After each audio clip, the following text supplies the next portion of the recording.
technique. When using an animatronic as a suit, please ensure that the animatronic parts are tightly compressed and fastened by the spring locks located around the inside of the suit. It may take a few moments. Position your head and torso within these parts in a manner where you can move and speak. Try not to nudge or press against any of the spring locks inside the suit. Do not touch the spring locks at any time. Do not breathe on the spring locks, as moisture may loosen them and cause them to break loose. In the case that the spring locks come loose while you are wearing a suit, please try to maneuver away from populated areas before bleeding out, as to not ruin the customer experience. As always, if there is ever an emergency, please go to the designated safe room. Every location is built with one extra room that is not included in the digital map layouts programmed to the animatronics or security systems. This room is hidden to customers, invisible to animatronics, and is always off camera. As always, remember to smile. You are the face of Freddy Fazbear's Pizza.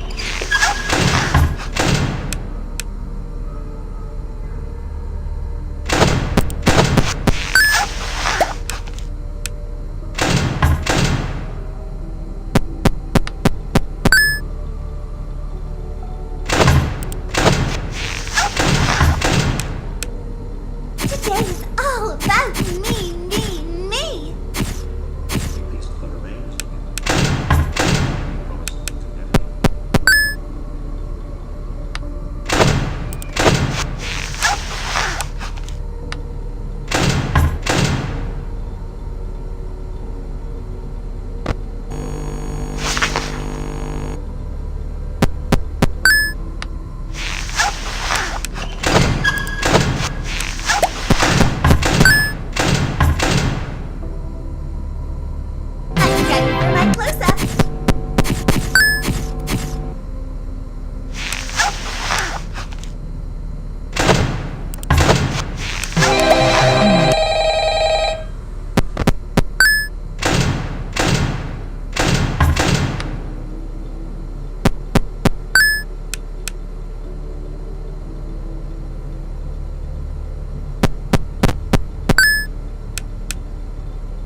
私は同じ木の下に座っていた。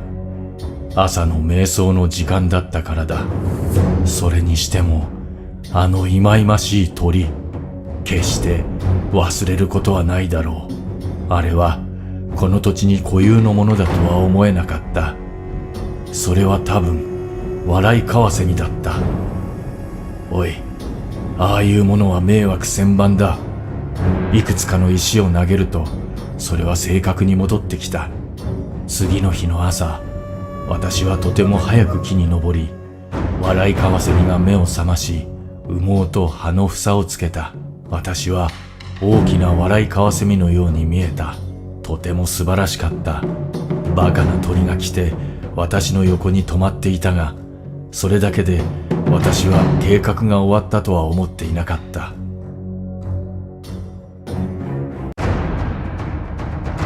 私は実際に久々に馬小屋から集めていた紙を使ってアルパカの衣装を痛烈に作った。私は実際にはもともとかの窓の外でいくつかの厄介な音作りを計画していたが、その後彼は飲酒の谷に落ちた。そしてそれは私の誕生日のようだった。誰かここから降ろしてくれ。だからもちろん私は彼をトラックから引きずり出し、しばらくの間アルパカの糞で彼を巻き込んだ。とても楽しい。私は写真をオンラインで投稿したが、最初に友人に見せてもらう必要がある。誰にでもあんたの写真を見せることができる。そこにはたくさんの変人がいる。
Even monkeys.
fortunate. Oh, how unfortunate. I know. This is how it feels, and you get to experience it over and over and over again, forever. I will never let you.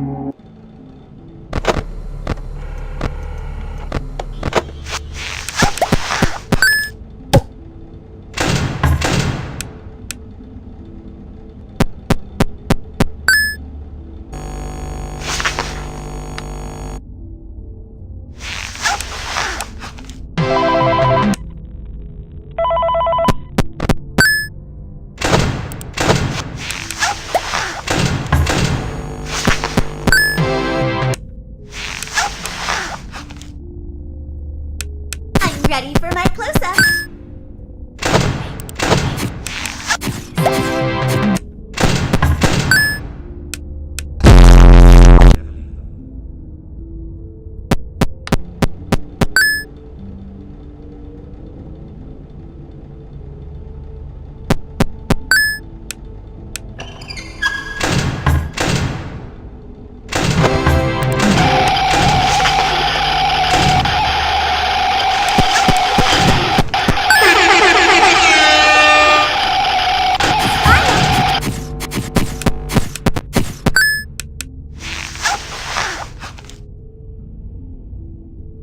You paste the remains.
Well, it seems that your journey has ended. Very sorry about that. It was always going to end this way, of course. If it weren't by me, it would have just been by some other, terrible thing. Just, you could not imagine how terrible it would be. Just, I get scared thinking about it. I'm glad it's not me. It reminds me of a time I was speaking to my good friend Orville. We were sitting on a park bench watching the pigeons. I was on the left, he was on the... Oh, wait, was I on the right or left? Anyways, it doesn't matter. We were sitting on there watching the pigeons. And I said to Orville, "Friend, those birds are frozen." and he kind of looked at me like I'd lost my mind. But I reminded him that it was winter, and often birds will sit in a tree until they freeze, and then they sort of fall to the ground until the sun warms up and they can, move around again. So I said to Orville, "You might as well save those breadcrumbs until the birds thaw, because they can't very well enjoy them in the condition they're in." To which he asked what I meant, and asking what condition the crumbs should be in before he threw them to the birds, assuming that I meant the birds couldn't enjoy the breadcrumbs in the condition that the crumbs were in, when in fact I had meant the birds could not enjoy them in the condition that the birds were in, considering that the birds were frozen. So he took a moment and then threw his last handful onto the ground. I said to him, "Orville, why did you throw the breadcrumbs to the birds when I just told you they're frozen?" To which he responded, "The breadcrumbs are not frozen." Again, misunderstanding my words. I didn't mean to say that the breadcrumbs were frozen when I said I told you they're frozen. I'd been referring to the birds. In hindsight, what I should have said was, and this would make perfect sense, "Why did you throw the breadcrumbs to the birds when the birds are frozen?" He misunderstood upon my correction, stating that he didn't know what else to do with the breadcrumbs, and that perhaps, when the birds thawed, they'd still be able to eat the crumbs. So I said to Orville, and this is what I said to him, I said, "Orville, the birds may be dead."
Oh.